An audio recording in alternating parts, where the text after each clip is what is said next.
আজি দুপৰীয়াৰ সময়তো ভাবিলোঁ টেঙাৰ জুতি লোৱা যাওক।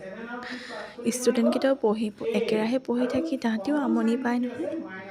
তাহাঁতক ক'লোঁ টেঙা পাৰাকৈ টেঙা খাওঁ আৰু আমি একেলগে। তাহাঁতেও খুব ভাল পালে, যদিও কেইটামানে মেম আমি নাখাওঁ, আমি শুওঁগৈ বুলি ক'লে আৰু।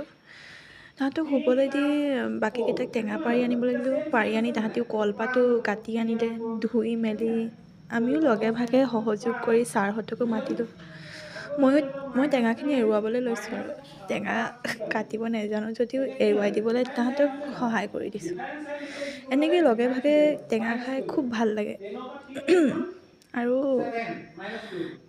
ৰবাব টেঙা অকলে খাই ভাল নালাগে আচলতে, দুই এটা মানুহ হ'লেহে ভাল লাগে। টেঙাখিনি এৰুৱাই মেলি আমি যোগাৰ কৰি লৈছোঁ আৰু একেলগে। তাৰপৰা সানি মেলি মানে ভাগ কৰি দিম টেঙাখিনি।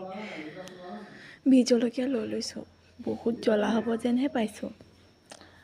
2টা জলকীয়া লৈ লৈছোঁ আৰু আমাৰকেইটাও কম নহয়। তাহাঁতি আকৌ মেম 3টাহে দিম বুলি কৈছে, মইহে 2টা দিবলৈ ক'লোঁ। নিমখখিনি ছটিয়াই লৈছোঁ, নিমখ অলপ সৰহকৈ দিবলৈ কৈছিলোঁ মই, কাৰণ টেঙাত নিমখ অলপ হ'লেহে ভাল লাগে খাই। এতিয়া খোৱাৰহে দেৰি আৰু। এইখিনি যেতিয়া কৰি আছোঁ চবৰে মানে জিভাৰ পানী আৰু পৰো-পৰোকৈ হৈ আছে। বিহ জলকীয়াখিনি দি সানি মেলি, মই সানা নাই আকৌ, মোৰ জলকীয়া দিলে সানিবলৈ বৰ ভয় লাগে।